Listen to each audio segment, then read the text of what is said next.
बड़ी खबर से ही रूबरू करवाते चले। दिल्ली आपको लिए चलेंगे क्योंकि दिल्ली के अंदर आप देखिए किस तरह से मीटिंग का दौर लगातार जारी है।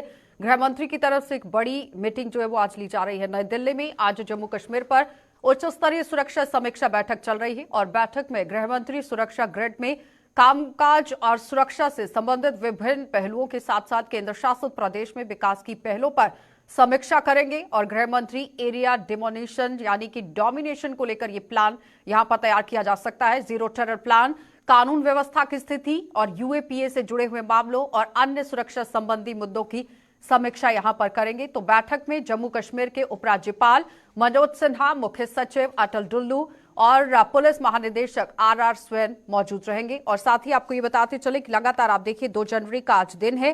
राजौरी और पुंछ को मद्देनजर रखते हुए विशेष संदर्भ इसे माना गया है, जिसको लेकर बैठक का दौर पूरी तरह से शुरू किया गया है। जम्मू कश्मीर में विकास कार्यों और सुरक्षा स्थिति की समीक्षा के लिए उच्च स्तरीय बैठक यहां पर यह बुलाई गई है। इस तरह से अटकलें लगाई जा रही हैं। 27 दिसंबर को रक्षा मंत्री राजनाथ सिंह ने राजौरी का दौरा किया था और उसके बाद जो सूरत हाल थे वो केंद्र सरकार के सामने रखे हैं। लेकिन उस बीच में दोनों जिलों में स्थिति की समीक्षा के लिए उच्च स्तरीय बैठक की अध्यक्षता भी वो करते नजर आए थे। लेकिन आज जिस तरह से बैठक दिल्ली के अंदर चल रही है, कहीं ना कहीं आप देखिए टेरर को मद्देनजर रखते हुए भी आज मंथन किया जा रहा है। आतंकी घटनाओं में लगातार कमी आई है। इस तरह बड़ा दावा सरकार की तरफ से पेश किया गया था, जिसमें आप देखिए एक डाटा किस तरह से सामने आया था। 2019 में 930 घटनाएं सामने रखी गई और 290 जवान इसमें शहीद हुए थे। 191 लोग मारे गए थे। इस तरह से ये आंकड़ा सरकार की तरफ से सामने रखा गया। 2022 के बीच की अगर बात करें तो 617 आतंकी घटनाएं होती हैं, 174 जवान शहीद होते हैं, 110 नागरिकों की मौत हो जाती है। बड़ी तादाद में बाहर से लोग पहुंचते हैं।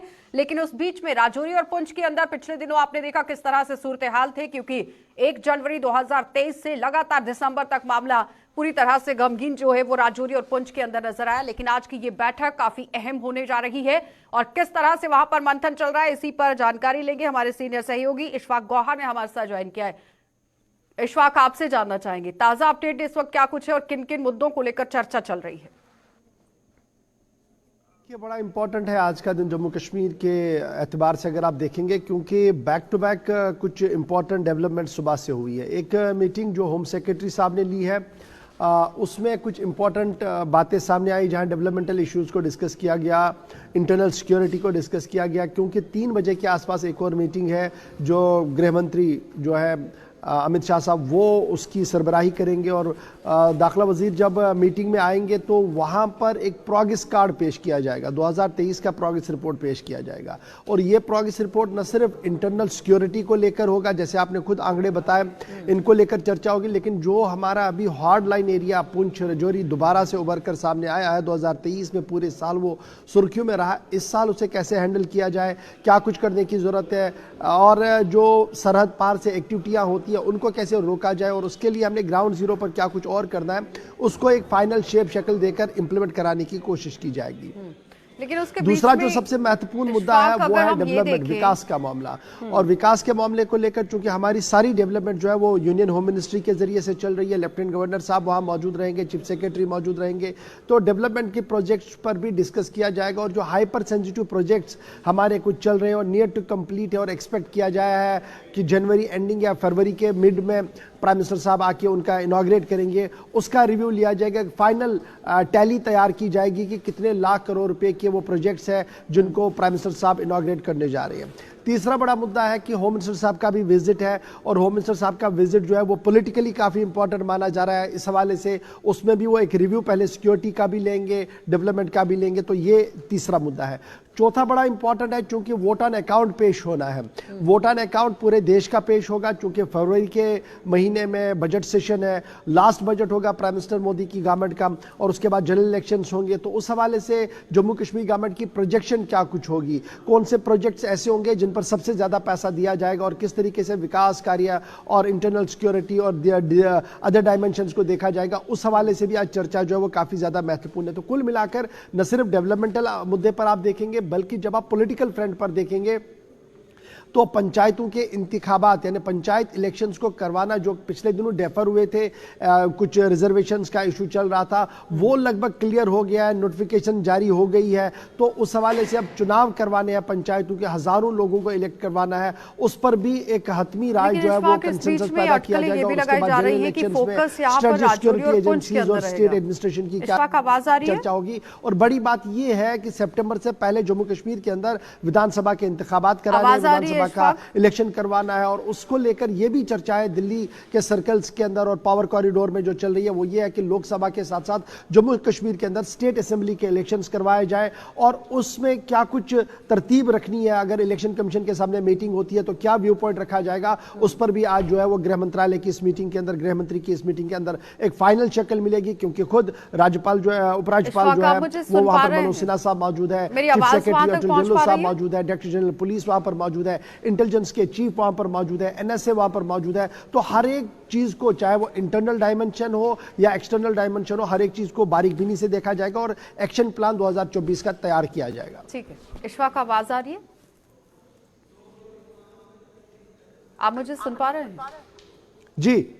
अब सवाल यहाँ पर यह है कि ये तो पूरी बात आपने सामने रख ली कि मीटिंग को किस तरह से यहाँ पर आज किया जाएगा, लेकिन सवाल ये है कि राजौरी और पुंछ के अंदर पिछले दिनों जो घटनाएं हुई हैं, लगातार एक साल से कॉन्टिन्यूसली जो सिचुएशंस देखी गई हैं, डिफेंस एक्सपर्ट ये कह रहे हैं कि वहां पर तालमेल नहीं होने की वजह से इस तरह से घटनाएं पेश आई हैं, चाहे वो एजेंसीज हो, चाहे वो पुलिस हो या फिर लोकल्स हो, यानी कि तालमेल बनाना बहुत जरूरी था। क्या लगता है कि उसको लेकर भी स्टेप्स उठाए जा सकते हैं? ट्रूप्स को बढ़ाने की बात जिस तरह से कही गई थी, क्या उस पर भी मंथन हो सकता है? क्योंकि राजनाथ सिंह जिस तरह से पहुंचे और उन्होंने भी अपनी रिपोर्ट सबमिट कराई होगी। बिल्कुल आशा, जहां तक पुंछ राजौरी की हम बात करें जो एक बार फिर सुर्खियों में रहा 2023 में, तो इस बार हमने देखा कि जो ही दिसंबर के महीने में इंसिडेंट्स वहां पर हुए तो उसके फौरन बाद 1 जनवरी से पहले ही एक्स्ट्रा डिप्लॉयमेंट आर्मी की वहां पर लगा दी गई थी। और ये एक्स्ट्रा डिप्लॉयमेंट जो है वो उन रेड जोन्स के अंदर कर दी गई थी जो हाइपर सेंसिटिव जोन्स है और वहां पर पेट्रोलिंग बढ़ा दी गई है। दूसरा, कॉर्डियल एफर्ट्स के अंदर ऑपरेशन चले, हमने देखा director general law and order जो है वो खुद वहां पर पहुंचे, फिर उन्होंने न सिर्फ आर्मी के ऑफिशियल्स के साथ बैठक ली, जम्मू कश्मीर पुलिस को रखा, उसमें सीआरपीएफ को रखा, दीगर एजेंसीज को रखा और ज्वाइंट ऑपरेशंस को चलाने की बात हुई है। तीसरा, जो नार्कोटिक का एक इशू है जिसकी वजह से अभी भी अलगाववाद जो है वो चल रहा है, क्योंकि एक फंडिंग वहां से हो रही है, उसकी कमर कैसे तोड़ी जाए, वहां पर भी ज्वाइंट ऑपरेशंस। आपकी बात बिल्कुल सही है कि उसमें अभी तक क्या कुछ हुआ है, कमियां कहां पर है, ज्वाइंट एफर्ट्स के साथ कैसे आगे बढ़ा जाए। और जो लगातार फॉर्मर डीजीपीज कह रहे हैं कि जो इतला आपको मिलेगी उस पर तुरंत एक्शन ना करें, जो इन्फॉर्मर्स के जरिए से, मुखबिरों के जरिए से खबर मिलती है उन ऑपरेशन को तुरंत ना करें, बल्कि क्रॉस चेक किया जाए ताकि कोई ट्रैप में ना फंसे, जिस तरीके से हमने गडोल में देखा या कुपवारा इधर पुंछ के अंदर देखा है। तो वो सारी चीजें हैं जो ऑलरेडी इंप्लीमेंट कर दी गई है, लेकिन जरूर गृह मंत्री जब रिव्यू करेंगे तो इन सभी मुद्दों पर भी चर्चा हो सकती है। और जो हमारे सोर्सेज हैं उन्होंने on the top of the agenda law and order को ही रखा है जो डिस्कस किया जाएगा। और उसके साथ साथ महबूबा मुफ्ती जिस तरह से डीकेजी पहुंची थी और कुछ गांव वालों के साथ मीटिंग करने की बात हुई थी और उसके बाद उन्होंने कई तरह के आरोप भी लगाए, फिर मुआवजे को लेकर बात कही, क्या उसको लेकर भी मंथन हो सकता है इस पूरी मीटिंग के अंदर? देखिए, बड़ा इंपॉर्टेंट ये है, जब आज ये मंथन होगा तो 2-3 चीजें जो मुझे लग रहा है कि गृह मंत्री साहब काफी स्ट्रिक्टली देखेंगे। एक ये कि जो वीडियोस वायरल हुए हैं वो वीडियोस कैसे वायरल हुए, इंटरनेट बंद था, एक्सेस किसकी अंदर थी जब वो सारा कुछ चल रहा था, और वो वीडियोस कैसे बाहर आए जो इंतहाई अफसोसनाक है, जिसको लेकर सभी विपक्ष की पार्टियों ने हल्ला बोला है। एक तो ये है कि इसको बिल्कुल बर्दाश्त नहीं किया जाएगा, जो खुद डिफेंस मिनिस्टर ने भी साफ कर दिया कि एसओपीज को फॉलो किया जाएगा और एसओपीज के तहत ही ऑपरेशन को चलाया जाएगा। जरूर इस पर चर्चा होगी, लेकिन जिस तरीके से इसको पॉलिटिसाइज करने की कोशिश की गई है, शायद उसका जवाब पहले ही डिफेंस मिनिस्टर ने वहां जाकर दिया है, उस पर ज्यादा कोई बात नहीं होगी। क्योंकि हमने देखा कि former chief minister Farooq Abdullah वहां गए, उन्होंने बात की, फिर जो मजहबी पेशवा है वहां के मियां अल्ताफ साहब वो वहां गए हैं, उन्होंने बात की है। एक्सेप्टेंस अगर महबूबा मुफ्ती के आप माइनस करेंगे, रेस्ट लगभग सारे पॉलिटिकल पार्टीज ने किसी न किसी तरीके से वहां पर जाकर लोगों से बात की है, अपनी बात उनने सामने रखी है। लेकिन जो फीडबैक लोगों की तरफ से दिया गया है उस पर रिएक्शन होना चाहिए, वो सबसे बड़ा इंपॉर्टेंट है। क्योंकि गृह मंत्रालय ने, गृह मंत्री ने और फिर डिफेंस मिनिस्टर ने जो एश्योरेंस दी है, अगर वो इन लेटर एंड स्पिरिट अडॉप्ट होती है तो उसका इफेक्ट आपको इस पुंछ राजौरी के इलाके में जरूर दिखेगा। लेकिन ऑपोजिशन पार्टीज तो कह रही है कि इससे पहले भी कई ऐसी घटनाएं होती रही हैं, ये कोई पहला मामला तो नहीं था। देखिए बिल्कुल जब हम इलेक्टेड गवर्नमेंट्स की बात करें और पुरानी गवर्नमेंट की बात करें या पुरानी रियासत की बात करें तो उसमें भी इस तरीके के इंसिडेंट्स हुए। उस वक्त भी एश्योरेंसेस आई है, रिपोर्ट्स आई हैं और रिपोर्ट्स पर काम हुआ है। उसी तरीके से आज भी हो सकता है। अब चुटकियां बजाकर कोई चीज तुरंत 2 दिन में ठीक हो जाए ये भी मुश्किल होता है, लेकिन जरूर जिस तरीके से एजेंसियों ने एफर्ट्स किए हैं मेंटेन करने में, शायद वो और ज्यादा करने की जरूरत, तब जाकर इस तरीके के इंसिडेंट्स नहीं हो सकते। चलिए, बहुत